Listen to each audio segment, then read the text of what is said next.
მარიანა ბახმაიერი 1950 წლის 3 ივნისს დაიბადა პატარა ქალაქ ზარშტეტში, დასავლეთ გერმანიაში. მისი ოჯახი იქ მეორე მსოფლიო ომის დასრულების შემდეგ დასახლდა. ბავშვობა კონსერვატიულ და მკაცრ რელიგიურ გარემოში გაატარა. ისეთ გარემოში, სადაც სითბო იშვიათი იყო და სიმკაცრე ყოველდღიურობის ნაწილი გახლდათ. მამა აგრესიული და ალკოჰოლზე დამოკიდებული ადამიანი იყო. დედა კი ემოციურად დისტანციური. თითქმის არასდროს გამოხატავდა სიყვარულს ან ზრუნვას. დედასა და შვილის შორის ურთიერთობა ცივი იყო. ისინი იშვიათად საუბრობდნენ და ერთად დროს თითქმის არ ატარებდნენ. დროთა განმავლობაში ალკოჰოლმა მამა კიდევ უფრო აგრესიული გახადა და ოჯახი საბოლოოდ დაინგრა. მარიანასთვის ეს ტრაგედია არ ქცეულა პირიქით. პირველად გაუჩნდა იმედი, რომ თავისუფლება და ბედნიერება სადღაც ახლოს შეიძლება ყოფილიყო. თუმცა ეს განცდა მალევე გაქრა. დედამ მეორედ იქორწინა ისეთ მამაკაცზე, რომელიც არანაკლებ მკაცრი და დესპოტი აღმოჩნდა. მარიანა ხშირად ეწინააღმდეგებოდა მამინაცვალს და მას დიქტატორს უწოდებდა. ამ კონფლიქტებში დედა ყოველთვის ქმრის მხარეს იჭერდა და ერთ-ერთი დაპირისპირების შემდეგ გოგონა სახლიდან გააგდო. ქუჩაში დარჩენილი მარიანა არაერთხელ აღმოჩნდა საფრთხის წინაშე. ერთ-ერთი ასეთი შემთხვევის შემდეგ ის დაორსულდა. 1966 წელს მხოლოდ 16 წლის ასაკში პირველი შვილი ბავშვთა სახლში დატოვა საცხოვრებლისა და ფინანსური რესურსების არ ქონის გამო. 2 წლის შემდეგ კვლავ დაორსულდა შეყვარებულისგან. ამჯერად ბავშვის დატოვებას გეგმავდა. თუმცა მშობიარობიდან რამოდენიმე თვეში მასზე სექსუალურად იძალადეს, რამაც მძიმე ფსიქოლოგიური ტრავმა დაუტოვა. მალე შეყვარებულმაც მიატოვა და მარიანა იძულებული გახდა მეორე შვილიც ბავშვთა სახლში დაეტოვებინა. მოგვიანებით მან სკოლა მიატოვა და სამსახურის ძებნა დაიწყო. ამ პერიოდში გაიცნო კრისტიან ბეთჰოლდი, ბარის მენეჯერი, სადაც მუშაობა დაიწყო. ურთიერთობა სწრაფად განვითარდა და რამდენიმე თვეში მარიანა მესამედ დაორსულდა. ამჯერად მას უკვე ჰქონდა შემოსავალი და მზად იყო დედობისთვის. თუმცა კრისტიანმა ეს გადაწყვეტილება არ გაიზიარა და ურთიერთობა დაასრულა. 1972 წლის 14 ნოემბერს მარიანამ მესამე შვილი გოგონა ანა გააჩინა. მარიანას დედა კატეგორიულად სთხოვდა ბავშვის მიტოვებას, თუმცა მარიანა ამის გაკეთებას არ აპირებდა. მან იცოდა, რომ ასეთი გადაწყვეტილება შიგნიდან გაანადგურებდა და სინდისი მშვიდად ცხოვრების საშუალებას არ მისცემდა. ამიტომ საკუთარ თავს პირობა მისცა, რომ კარგი დედა იქნებოდა. ბავშვის გაჩენის შემდეგ მარიანას გაუკეთდა ოპერაცია, რომელიც მომავალში დაორსულების შესაძლებლობას უსპობდა. შემდეგ მარიანა და მისი პატარა გოგონა ანა ქალაქ ლიუბეკში დასახლდნენ. მიუხედავად სირთულეებისა, რომლებიც მარიანას მუდმივად თანსდებდა, თავს ბედნიერად გრძნობდა. ანა იყო ერთადერთი ადამიანი მის ცხოვრებაში, ვინც არ აყენებდა ზიანს და ტკივილს. ანა ხშირად ატარებდა დროს ბარში, სადაც დედა მუშაობდა. წლები გავიდა და ანა გაიზარდა. ახლობლები ამბობდნენ, რომ მარიანა შვილს ზრდასრულივით ექცეოდა დამოუკიდებლობას, პასუხისმგებლობას და საკუთარ თავზე ზრუნვას სთხოვდა. ანა კი პირიქით, ძალიან კომუნიკაბელური და შემოქმედებითი ბავშვი იყო. ის საკუთარ თავს თავადვე პატრონობდა, განსაკუთრებით იმ დღეებში, როცა დედა ღამით მუშაობდა და დღისით ეძინა. მარიანას კარგად ესმოდა, რომ ასეთი განრიგით ვერ ასრულებდა კარგი მშობლის ფუნქციას. ზოგჯერ ფიქრობდა, რომ ანასთვის სხვა ოჯახში ცხოვრება უკეთესი იქნებოდა, თუმცა ამ ფიქრს სწრაფად აკრობდა. ანა ცნობისმოყვარე ბავშვი იყო. უბანში ყველას იცნობდა, ქუჩებს იკვლევდა, ქუჩის ცხოველებს ეთამაშებოდა. მეზობლებს ხშირად ესაუბრებოდა, თუმცა ზოგიერთ მათგანს საჭო ზრახვები ამოძრავებდა. ყველაფერი 1980 წლის 5 მაისს დაიწყო. იმ დღეს დედასა და შვილის შორის კონფლიქტი მოხდა. ანამ ცუდ ხაზიათზე გაიღვიძა და გადაწყვიტა სკოლა გაეცდინა. თქვა, რომ პარკში წასვლა და მეგობრებთან ერთად თამაში სურდა. ბოლოს დედამ დათმო და გაუშვა. იმავე საღამოს სამსახურიდან დაბრუნებულმა მარიანამ შენიშნა, რომ ანა ჯერ კიდევ არ იყო სახლში. რამდენიმე საათი დაიცადა. ფიქრობდა დაბრუნდებოდა, მაგრამ ბავშვი არ გამოჩნდა. ბოლოს ქალი გარეთ გავარდა და ძებნა დაიწყო. ეკითხებოდა მეგობრებს, მეზობლებს, მშობლებს, ყველას, ვინც ანას იცნობდა. პასუხი ყველგან ერთი იყო.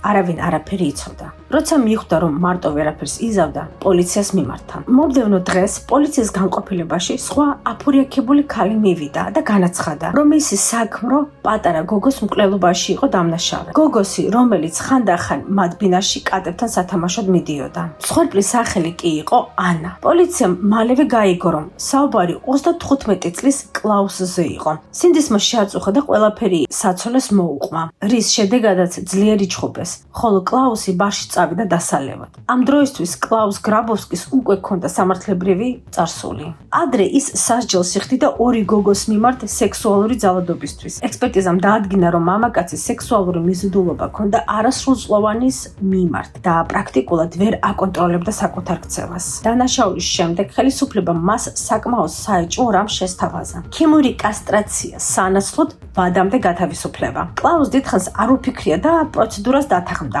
პრაქტიკაში ეს ნიშნავდა ინექციის კურსს, რომლებიც ჰორმონებს ამცირებდა და მინიმუმამდე დაყავდა მისი სექსუალური ტოლვა. ვარაუდობდნენ, რომ ამის შემდეგ ადამიანს აღარ ექნებოდა სურვილი მსგავსი დანაშაულის ჩადენისა. თუმცა თანამედროვე ექსპერტების შეფასებით, ასეთი მეთოდი ვერ აქრობს იმ ფიქრებს და ფანტაზიებს, რომლებიც ყველაზე საშიშია. დრო გავიდა და კლაუს გრაბოვსკი მართლაც გაანთავისუფლეს. რამდენიმე წლის შემდეგ თავადვე გაიარა ჰორმონალური თერაპია, რათა ქიმიური კასტრაციის ეფექტი გაუქმებინა და ტესტოსტერონის დონე გაეზარდა. სამართალდამცავებმა ამას წინააღმდეგობა არ გაუწიეს. კლაუსმა განაცხადა, რომ ოჯახი სურდა და ნორმალური ცხოვრება უნდოდა. ამავე დროს მცირე საწარმოც გახსნა, ხორცის მაღაზია და ნელ-ნელა საზოგადოებამ მისი წარსული თითქმის დაივიწყა. ანა ბახმერის მკვლელობიდან მეორე დღეს პოლიცია კლაუსის სახლთან მივიდა. თუმცა იქ აღარავინ დახვდათ. მხოლოდ საცოლისთვის დატოვებული წერილი იპოვეს, სადაც იგი სთხოვდა საღამოს ბარში შეხვედროდა, რადგან უნდა აეხსნა ყველაფერი. სამართალდამცავებმა მომენტი გამოიყენეს და მამაკაცი ბარში მისვლისთანავე დააკავეს. დაკავებისას გრაბოვსკიმ თავდაცვით პოზიციას მიმართა, რომ საერთოდ არ უფიქრია ანაზე შეხება და თითქოს ბავშვი თავად ცდილობდა მის შეცდენას. მისი თქმით, 7 წლის გოგო ფულს ითხოვდა და ემუქრებოდა, რომ დედას ეტყოდა. თითქოს მასზე სექსუალური ძალადობის მცდელობა ჰქონდა. კლაუსი ამტკიცებდა, რომ მანიპულაციამ და შანტაჟმა უბიძგა დანაშაულისკენ. მოგვიანებით აღნიშნა, რომ ბავშვის სხეული ქაღალდის ყუთში დამალა. მარიანა სრულიად დანგრეული იყო, როცა ხელისუფლებამ ტრაგიკული ამბავი შეატყობინა. გრძელ სასამართლო პროცესში ქალს მოწმების მოსმენა უწევდა. ადამიანების, რომლებიც თითქმის ერთხმად აცხადებდნენ, რომ იგი ცუდი დედა იყო. ამბობდნენ, რომ ანა ქუჩაში გაეზარდა, რომ დედა ღამით მუშაობდა,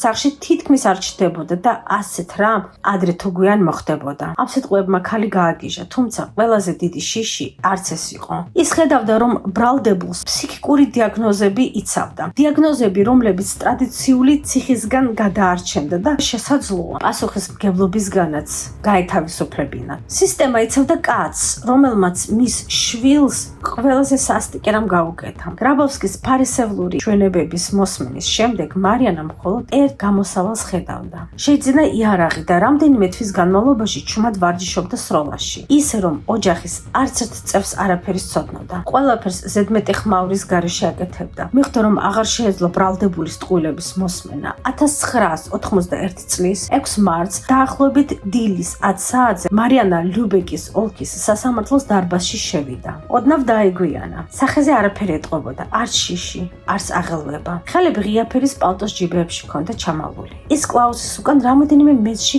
გაჩერდა და ერთ ადგილას გაქვავდა.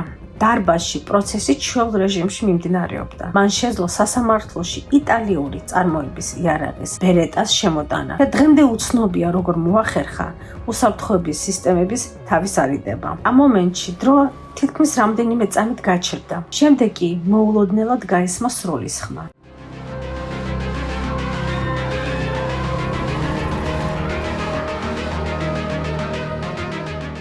კლაუს გრაბოვსკი სწორედ ამ დროს აძლევდა მორიგ ჩვენებას. ზურგით იდგა და წარმოდგენაც არ ჰქონდა, რა ხდებოდა მის უკან. მარიანა მარჯვენა ჯიბიდან ამოიღო იარაღი და 8 ჯერ გაისროლა. 7-დან 7 ტყვია კლაუს მოხვდა.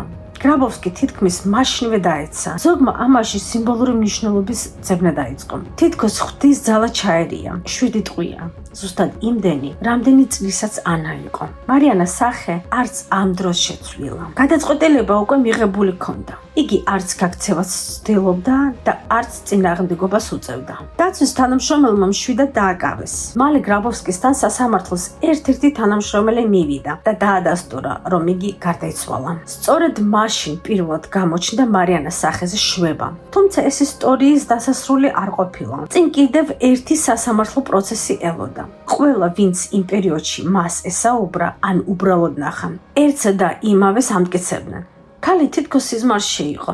იგი ცდილობდა კვლავ და კვლავ გაიაზრებინა, რა დაემართა მას და მის ერთადერთ შვილს. ამ მდგომარეობის გამო სასამართლომ ფსიქიატრთან კონსულტაცია დაუნიშნა. ჩაუტარეს ტესტი, მისცეს ფურცელი და კალამი, რათა რამე დაეწერა. ფსიქიატრი არ კვირდებოდა მის ხელწერას და რეაქციას. მარიანამ ფურცელი ერთი წინადადებით შეავსო. მე შემთვის გავაკეთე, ანა. და გვერდით პატარა გულები დახატა. მალე მარიანა სასამართლოს წინაშე წარსდგა კლაუს გრაბოვსკის მკვლელობის ბრალდებით, რომ რეალობას ბოლომდე ვერ აღიქვამდა და თითქოს სიზმარში იმყოფებოდა. ამბობდა, რომ დარბაზში საკუთარი შვილი დაინახა.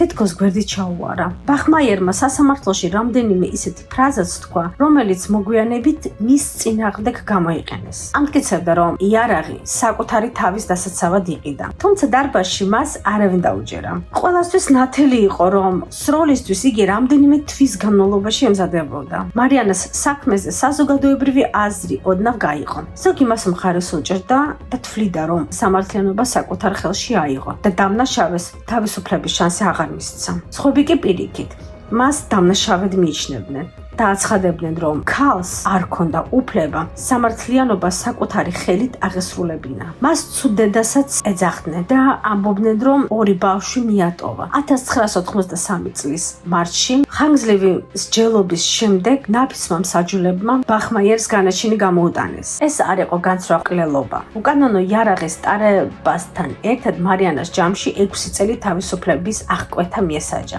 სასჯელის მოხდის პერიოდი უბრალოდ მოქალაქეები მას ყვავილებს, შოკოლადებსა და წერილებს უგზავნიდნენ. ამავე დროს დასავლეთ გერმანიის სასამართლომ სისტემასაც აკრიტიკებდნენ. სისტემას, რომელმაც კაცს უფლება მისცა ლიბიდო აღედგინა მიუხედავად იმისა, რომ წარსულში არასრულწლოვანის მიმართ სექსუალური ძალადობისთვის იყო ბრალდებული. 3 წლის შემდეგ ხელისუფლებამ გადაწყვიტა, რომ ბახმაიერისთვის დაწესებული კაცრი სასჯელი არასამართლიანი იყო და იგი გაანთავისუფლდა. მარიანა საკუთარი ცხოვრების ექსკლუზიური ისტორია ერთ-ერთ გერმანულ ჟურნალს მიყიდა და განაცხადა, რომ ეს მხოლოდ დავალიანების გასასტუმრებლად გააკეთა. რამდენიმე წლის შემდეგ ბახმაიერი მასწავლებელზე დაქორწინდა და განის დედაქალაქ აკრაში გადავიდა, სადაც 1990 წლამდე ცხოვრობდა. მეუღლესთან განშორების შემდეგ იგი იტალიაში სიცილის კუნძულზე გადასახლდა და ჰოსპისში მუშაობდა, სანამ პანკრეასის კარცინომა არ აღმოაჩნდა. ამის შემდეგ გერმანიაში დაბრუნდა. 1996 წლის 17 სექტემბერს 50 წლის ასაკში